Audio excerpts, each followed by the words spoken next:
Então, capítulo 9. Capítulo 9, o livro dos títulos. A ausência de Constança não me deixava viver e eu só pensava em escrever a história que a traria para perto de mim. Enquanto fracassava, me drogava com livros cada vez mais pesados. O seu velhinho livreiro me apresentou uma coleção de filósofos cristãos e me convenceu de que eu conseguiria ler em latim. É igual italiano, ele tentava me incentivar. De Civitate Dei, de Santo Agostinho. De Ente e Essentia, de São Tomás de Aquino.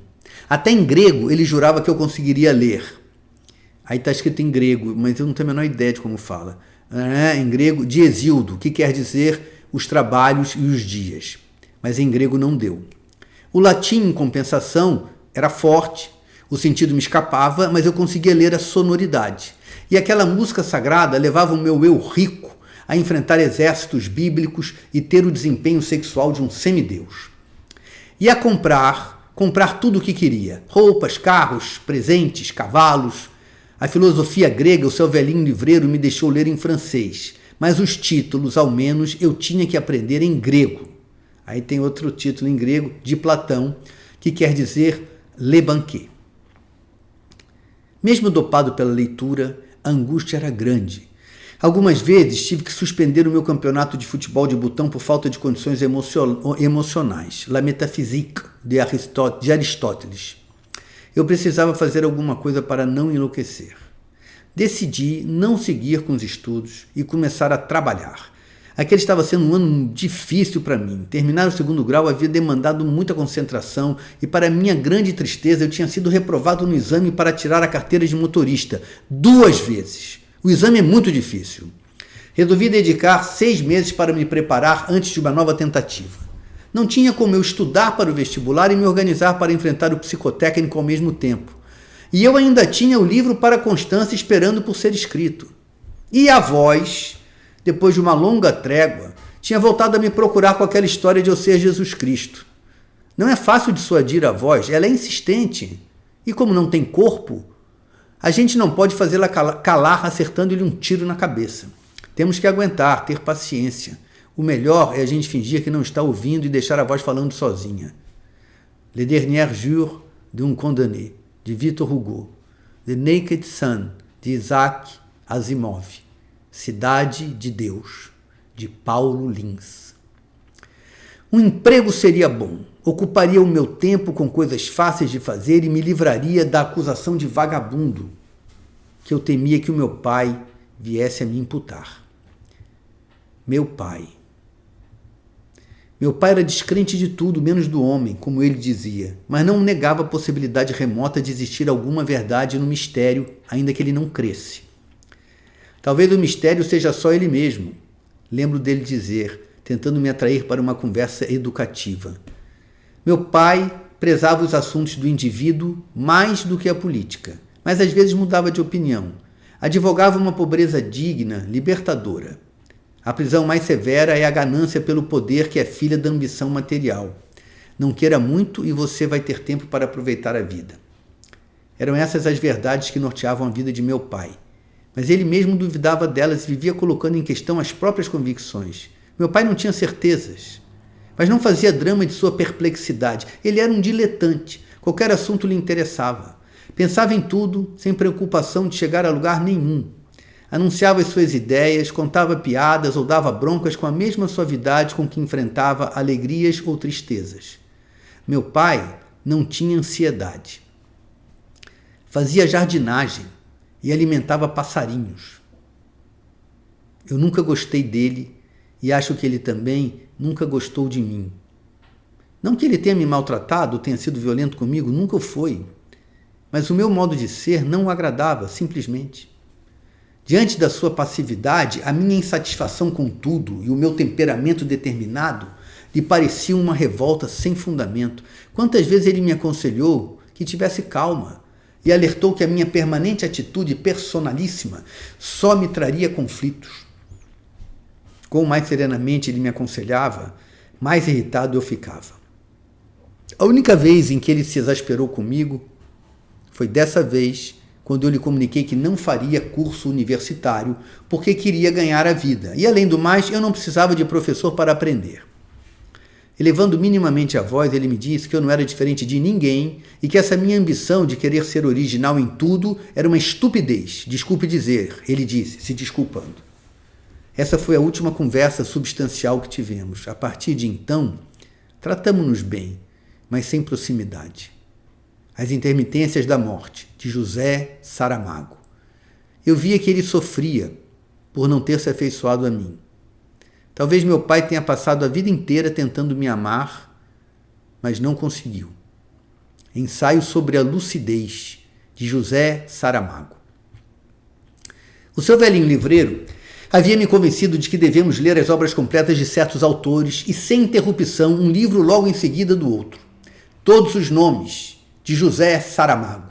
Eu aceitava a lição só para ser gentil, porque para mim não fazia a menor diferença. Era tudo droga. The Brooklyn Follies, de Paul Auster. Mr. Vertigo, de Paul Auster. The New York Trilogy, de Paul Auster. Eu consegui um emprego no hospício da minha rua, a Casa de Saúde Mental Antonin Artaud. Eles dizem que não é bem um hospício, é sim um hospital-dia, que é uma espécie de creche para maluco. Os alucinados chegam às 8 da manhã e vão embora às 6 da tarde. A minha função era trocar lâmpadas, desentupir canos, regar o jardim, lavar os banheiros, jogar dama com os doidinhos e o que mais aparecesse. O nome do cargo era auxiliar geral. Em bom português, faz tudo. Faz tudo é a profissão de quem não sabe fazer nada, que era o meu caso. Mas eu fiquei feliz com o trabalho. Já estava na hora do meu dinheiro ser meu. Fahrenheit 451, de Ray Bradbury. Quando eu comecei a trabalhar, o meu pai se desinteressou de mim completamente. Deixou de me procurar, aceitou a minha reclusão e passou a me tratar com uma indiferença que era também suave, como tudo nele. Não posso negar que sofri quando percebi que meu pai havia desistido de me amar. Eu gostava que ele tentasse, mesmo sabendo que ele nunca conseguiria. Le théâtre et son double, de Antonin Artaud. Eu entendo que as pessoas não aguentem manter o maluco da família o dia inteiro dentro de casa. Malucos são muito chatos. Vivem no mundo da lua, querem tudo do jeito deles, como crianças mimadas. Os piores, na minha opinião, são os que se acreditam médicos. Esses viviam atrás de mim, insistindo em conversas intermináveis, querendo me aconselhar, me medicar. Eu os fazia à vontade porque eles pediam com tanto carinho que... o que é que custava? Eles ficavam tão ofendidos quando eu os xingava de loucos. Alguns até choravam. Se de pena ou de raiva, eu não sei. Por isso, quase sempre eu fingia acreditar que eles eram doutores. Pelo menos eles sossegavam e me deixavam ler em paz. Quascuno a suo modo, de Luigi Pirandello.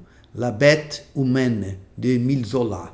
A Hora da Estrela, de Clarice Lispector.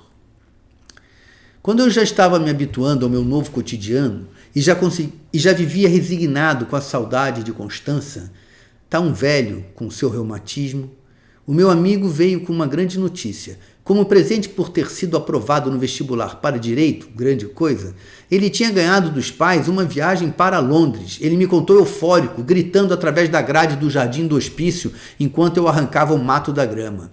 Na verdade, a irmã estava indo visitar Constança e ele era a carona compulsória. O que eu queria da Inglaterra? Notícias dela. Eu não tive coragem de responder quando ele me perguntou, mas pensei. Meu amigo embarcou levando com ele o meu coração. Traga-o de volta para mim autografado por Constança. Teria sido romântico se eu tivesse pedido. El coronel no tiene quien le escriba, de Gabriel García Márquez. El otoño del patriarca, de Gabriel García Márquez. 100 años de soledad, de Gabriel García Márquez. Enquanto esperava pelas notícias que me chegariam da Inglaterra, algo novo me aconteceu. Eu estava tentando recuperar uma aliança que um dos malucos havia deixado cair no ralo do banheiro, quando uma colega de trabalho entrou impetuosa, me olhou com grande determinação e avançou sobre mim, quase me engolindo com um beijo na boca. Nos atracamos com um desespero que fazia aquele agarramento parecer mais luta livre do que namoro. Eu a conhecia bem. Ela costumava se sentar ao meu lado no refeitório, puxar conversa, me oferecer metade da sobremesa dela. Gostava de mim, não havia dúvida, mas ela não era o meu tipo. Não que ela fosse feia, era bonitinha, sei lá, não era o meu tipo. Mas quem disse que você precisa de uma mulher do seu tipo para perder a virgindade? O sexo aconteceu em pé, com a gente semi-vestido ainda. Tudo correu bem, apesar da urgência. O corpo sabe o que fazer nessa hora, a pessoa não precisa se preocupar. O único momento em que me deu alguma apreensão foi quando o meu negócio entrou no dela e sumiu. Me deu um medo de que ele não voltaria para mim, como se tivesse escorregado por um buraco sem fundo e se perdido para sempre, igual aconteceu com a aliança que eu estava procurando. O receio me fez tirar num reflexo. Ainda olhei para me certificar de que aquele era mesmo o meu. Era. Foi fácil entrar de novo. Agora eu sabia que podia entrar e sair a hora que quisesse e a coisa ficou divertida. E que delícia! Mas foi rápido para nós dois. A colega se ajeitou e saiu do banheiro sozinha, mas antes me disse, obrigada. Eu achei que não ficava bem dizer de nada, e nada disse. Mas sorri. Os Sertões, de Euclides da Cunha. Sermões, de Padre Antônio Vieira. Pronto, eu não era mais virgem. Aquele foi um dos poucos momentos da minha vida em que eu não pensei em Constança um segundo sequer. Não contei para ninguém, mas não resisti de me vangloriar perante o seu velhinho livreiro.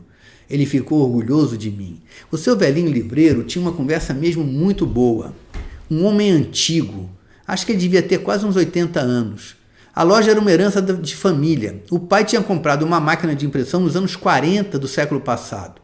Ele tinha a máquina até hoje, ficava numa sala nos fundos da loja e o seu velhinho livreiro jurava que ela ainda funcionava e só para provar imprimiu algumas folhas para eu ver. As letras saíam bem bonitas, mas parecia que o mundo ia se acabar de tanto barulho que a diaba fazia. Perdão. Olhando desprevenido, não dava nem para entender que aquele amontoado de engrenagens era uma máquina de impressão. Parecia uma nave espacial, mas do tempo em que o planeta dos extraterrestres era ainda em preto e branco. Ele gostava também de me mostrar os livros que a Al-Kabu havia publicado. Eram mais de 1000 títulos desde a fundação da editora. Alguns de grande sucesso de vendas, tais como O Tesouro da Ilha Vulcânica, de Josemar Lopes Antônio, As Mágoas de Dona Inês, de Inês Sampaio Lopes, A Herança da Discórdia, de Fernão Dias, A Sesmaria e os Sete Irmãos, de Manuel Almeida Aragão, Negro Antuérpio, o Capitão do Mato, de Cleonice Moreira, entre muitos outros. Um dia, ele me confessou que o negócio mais lucrativo era vender livros sobre macumba e feitiçaria. Na encruzilhada com o pai preto, a rainha das matas, a filha do capeta desafia o pai de Satanás. Num outro dia, ele confessou que quem escrevia as histórias era, primeiro, o pai dele e depois ele próprio. Os dois tinham adoração pelo Brasil e colhiam as lendas, os mitos, as mentiras e as verdades, misturavam tudo e inventavam histórias mirabolantes, mas que ficavam muito convincentes. Tanto é verdade que o povo comprava. Misticismo vendia que nem água. Dava até para cobrar um pouquinho mais caro. Mas eles tinham que se valer de um pseudônimo, porque ninguém compraria um livro de mitos africanos entrelaçados com lendas indígenas que tinha sido escrito por um imigrante árabe. Pajé Antônio Maria, Cristiano Crismado, Seu Zé, Ubiratã Buscapé, Malandro Mestiço, Professor Edinho do Pandeiro. Aliviado por ter me contado a verdade, o seu velhinho livreiro tirou até um cochilo, enquanto eu me divertia vasculhando as estantes. Decameron, de Giovanni Boccaccio. Le Rouge et le Noir, de Stendhal. Quando ele acordou, fez um café e ficou me olhando, esperando eu dizer alguma coisa. Na falta de algo melhor, eu contei para ele que também era escritor. Há muito tempo que eu queria dizer isso para alguém só para ver o resultado, e foi muito forte. Ele me olhou de um modo respeitoso e quis saber que livros eu tinha escrito e quem tinha editado. Eu disse que ainda estava escrevendo o primeiro e que muitas editoras estavam interessadas, mas eu ainda não havia me decidido por nenhuma. Ele quis saber sobre o que era a história com vivo interesse. É a história de um amor inútil, eu disse. E só porque não sabia mais o que dizer, acrescentei: acho que também vou usar pseudônimo. O seu velhinho endossou a minha decisão, confirmando que era uma boa ideia. O pseudônimo deixa a gente resguardado dos críticos e dos maledicentes. E que pseudônimo eu pretendia usar? Ele quis saber. Primeira pessoa do singular. Ele riu de cair no chão. Achou ótimo. Rimos os dois, a gargalhada de um se alimentando da gargalhada do outro. De repente, o seu velhinho livreiro ficou solene e disse que fazia questão de ser o meu editor. A máquina de impressão estava funcionando perfeitamente, como eu sabia muito bem. Eu respondi que aceitava. Eu faria negócio com ele em nome da nossa amizade e prometi que traria os originais assim que terminasse de escrever. Fazia menos 2 graus em Londres aquela noite. 2 idiotas sentados, cada qual no seu barril de Ruth Rocha. A Bruxinha que era boa, de Maria Clara Machado. Sense and Sensibility, de Jane Austen. Animado com o interesse do seu velhinho livreiro, eu dobrei o número de horas que dedicava a escrever. Infrutíferamente, infelizmente. Manual Prático do Ódio, de Ferrez.